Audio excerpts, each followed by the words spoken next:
ओम श्री परमात्मने नमः। मनोबोध रामदास स्वामी रचित श्लोकों की श्रृंखला की यह 75वीं कड़ी। मूल मराठी श्लोक। समस्तामध्ये नाम हे सार आहे, कळे ना तरी सर्व शोधून पाहे, जीवा संशयो वा उगातो त्वजावा, प्रभाते मनी राम चिंतित जावा। हिंदी भावानुवाद। सहस्त्रों रखी विश्व में वस्तुएं हैं, जरा सोच लो सर्व का सार क्या है। त्यजो संशयों को, बिना शंक हो, उषः काल में राम का नाम ध्यान। मन की शंका को मिटाकर प्रातः राम नाम का स्मरण करें। प्रत्येक प्राणी मात्र में कोई न कोई अच्छी बात तो होती ही है। एक पत्थर भी बेकार नहीं होता, उसमें से मूर्ति का निर्माण होता है। सिर्फ उसमें से अनावश्यक भाग को निकालने की जरूरत होती है। उसी प्रकार दैवी व आसुरी दोनों गुण प्रत्येक के हृदय में रहते हैं। प्रयत्न पूर्वक आसुरी गुणों का नाश करें तो सभी देव हैं, सभी में दैवी वृत्ति प्रधान है।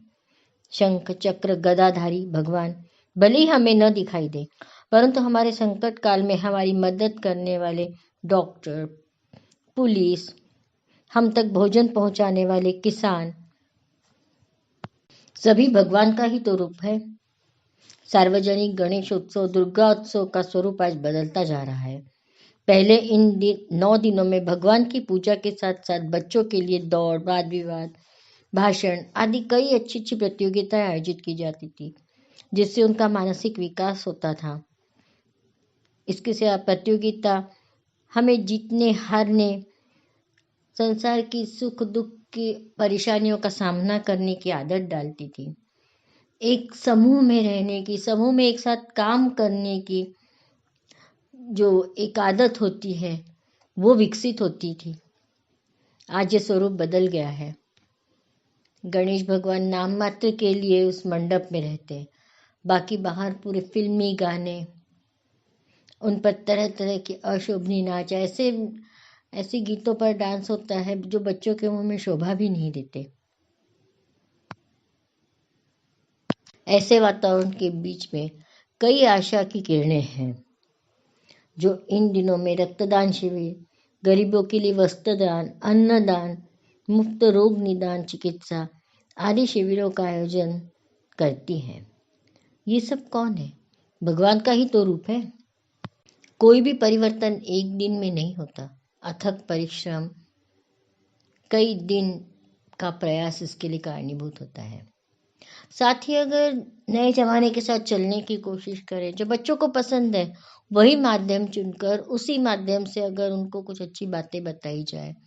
इसका एक बहुत अच्छा उदाहरण मैंने कल देखा। यहाँ रामटेक के पास मनसर एक स्थान है जहाँ रामधाम है। वहाँ पर बच्चों के लिए अब साहसिक गेम और वाटर गेम इसका भी आयोजन किया गया है।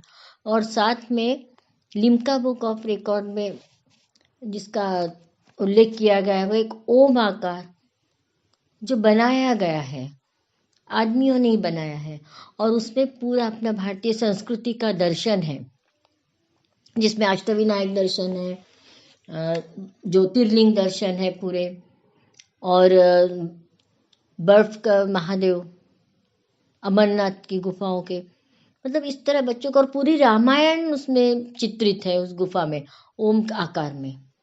तो इस तरह से ये अपनी संस्कृति की बात भी बच्चों को एक आकर्षण की स्विमिंग पूल में जाना है। वहाँ वेव है, वाटर डांस है, तरह तरह के शोज हैं, जादू के शो है, जलपरी का शो है, रोलर कोस्टर है, कई साहसिक गेम है। तो इस तरह से बच्चों के लिए जो आकर्षण है, जिससे आकर्षित होकर बच्चे वहां आए और उनको वो भी मिले जो उन्हें पसंद है, और साथ ही उन्हें अपने भारतीय संस्कृति का, अपने देव देवताओं का भी दर्शन हो, दोनों एक साथ हो। बहुत ही सुंदर संगम किया है वहां पे इन दोनों का। सबसे बड़ी बात, पूरा दिन भर सुबह से लेकर शाम 5 बजे तक बच्चे बिना मोबाइल को हाथ लगाए इन सब चीजों का आनंद लेते हैं। वहाँ बर्ड पार्क भी है जहाँ बच्चे अपने हाथ में पक्षियों को ले सकते हैं। प्रकृति के इतने नज़दीक जाकर वो जब सब देखते हैं तो ये सब देखना हमें भी बहुत अच्छा लगता है। तो क्यों ना हम भी कोशिश करें कि बच्चों को जो पसंद है उसी माध्यम से उनके मित्र बनकर हम उन्हें अपनी संस्कृति भी सिखाएं। जय जय रघुवीर समर्थ।